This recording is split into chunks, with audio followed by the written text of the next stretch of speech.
નમસ્કાર, આપ જોઈ રહ્યા છો સ્પાર્ક ટુડે ન્યૂઝ। આનંદ કૃષિ યુનિવર્સિટીમાં 22મો પદવીદાન યોજાયો। આનંદ કૃષિ યુનિવર્સિટીનો 22મો પદવીદાન સમારોહ રાજ્યપાલ આચાર્ય દેવવ્રતજીના અધ્યક્ષસ્થાને તથા કૃષિમંત્રી જીતુ વાઘાણી અને પદ્મશ્રી ડૉક્ટર જે.એમ. વ્યાસની ગરિમાની ઉપસ્થિતિમાં યોજાયો હતો। આ પ્રસંગે રાજ્યપાલશ્રીએ વૈશ્વિક સ્તરે ગ્લોબલ વોર્મિંગ ગંભીર સમસ્યાનો ઉલ્લેખ કરતા ભારપૂર્વક જણાવ્યું છે કે નાની બીમારીઓનો ઇલાજ મળે છે, પરંતુ પર્યાવરણ પર જ્યારે અતિવૃષ્ટિ, અનાવૃષ્ટિ કે સમુદ્રી તોફાન જેવા મોટા સંકટો આવે છે ત્યારે માણસ પાસે તેનો કોઈ જ ઇલાજ હોતો નથી। તેમણે સ્પષ્ટપણે કહ્યું છે કે આ બધી કુદરતી આપદાઓનું મૂળ કારણ મનુષ્ય સમાજ છે, જેને આ પ્રકૃતિ સંતુલન બગાડ્યું છે। પશુ પક્ષીઓ કે અન્ય જીવજંતુઓ નહીં, પરંતુ ફક્ત સમજદાર મનુષ્ય સમાજ જ પ્રકૃતિના પ્રદૂષણ માટે જવાબદાર છે। રાજ્યપાલશ્રીએ યુવા સ્નાતકો અપીલ કરતાં કહ્યું હતું કે યુવા સ્નાતકો રાસાયણિક ખેતીનો પ્રચાર ન કરે, પરંતુ પ્રાકૃતિક ખેતી પર સંશોધન કરીને સત્યને જાણીને આગળ વધે।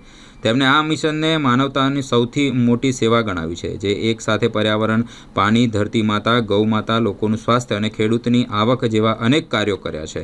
તેમણે વિશ્વાસ વ્યક્ત કર્યો છે કે આનંદ કૃષિ યુનિવર્સિટી આ મિશનમાં દેશનું નેતૃત્વ કરશે અને તેમને સૌને રાષ્ટ્ર પ્રથમના ભાવ સાથે આ પવિત્ર મિશન માટે રિસર્ચ અને ઇનોવેશન કરવા માટે પ્રોત્સાહિત કર્યા હતા।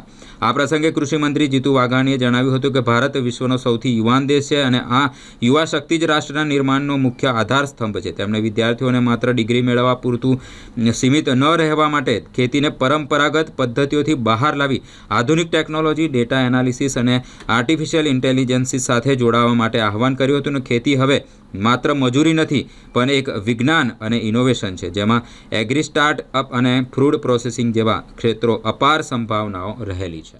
अगले वर्ष तक इस देश का नेतृत्व करने वाली बने, इस देश को दिशा देने वाली बने।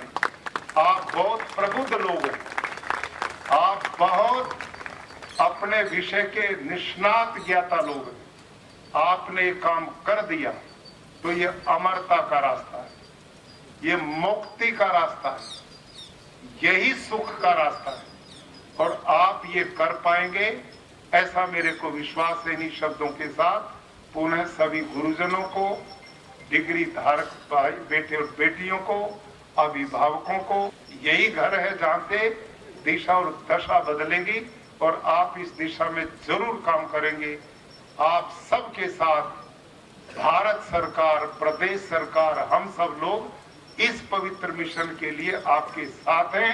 आप इस दिशा में रिसर्च करें, खूब नए नए इनोवेशन करें और यहाँ से ये ज्योति पूरे देश में जले। इन्हीं शुभकामनाओं के साथ धन्यवाद।